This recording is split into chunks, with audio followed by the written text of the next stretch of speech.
Hello बच्चों, good morning. आज हम पढ़ेंगे काल। काल किसे कहते हैं, काल के कितने भेद हैं। काल यानी समय, क्रिया के जिस रूप से किसी काम के करने या होने का पता चले उसे काल कहते हैं। काल के बदलने पर क्रिया का रूप भी बदल जाता है। जैसे हम स्कूल में कक्षा में पढ़ते थे, हम फ़ोन पर पढ़ रहे हैं। हम स्कूल में कक्षा में दोबारा पढ़ेंगे। इन शब्दों में जैसे पढ़ते थे, पढ़ रहे हैं और पढ़ेंगे।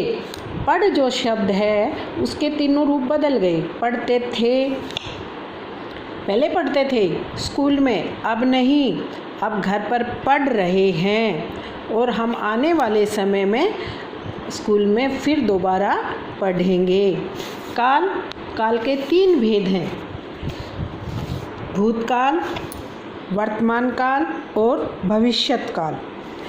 भूतकाल जो समय पहले हो चुका है उसे भूतकाल कहते हैं। जैसे हम स्कूल में कक्षा में पढ़ते थे, यानी पहले पढ़ते थे, कक्षा में अब नहीं पढ़ रहे, ये काम पहले हो चुका है, अब नहीं।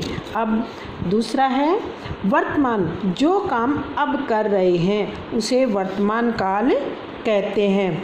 जैसे हम फ़ोन पर पढ़ रहे हैं, हम अब जो बातें कर रहे हैं, पढ़ रहे हैं, मैं आपको पढ़ा रही हूँ, आप मेरी बातें सुन रहे हैं, यानी अब हम पढ़ रहे हैं।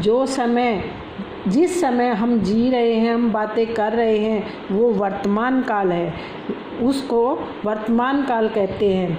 तीसरा आ जाता भविष्यत काल, जो काम आने वाले समय में होगा उसे भविष्यत काल कहते हैं।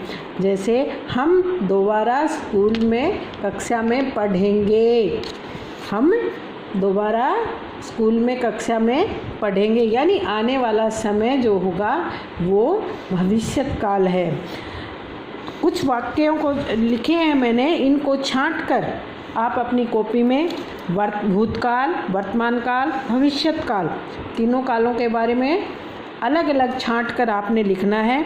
जैसे भारत में कोरोना नहीं था, भारत में कोरोना नहीं था, पहले नहीं था, कौन सा काल हुआ, भूतकाल, क्योंकि पहले की बात बताई है मैंने कि पहले भारत में कोरोना नहीं था।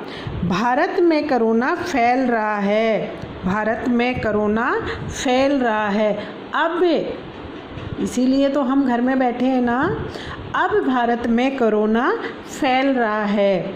और वर्तमान काल, कौन सा काल हुआ ये, वर्तमान काल, भारत से कोरोना भागेगा, भारत से कोरोना की आने वाले समय में भारत से कोरोना भागेगा।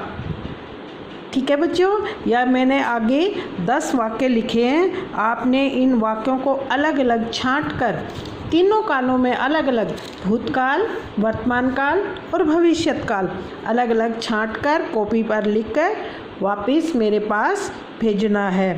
Thank you.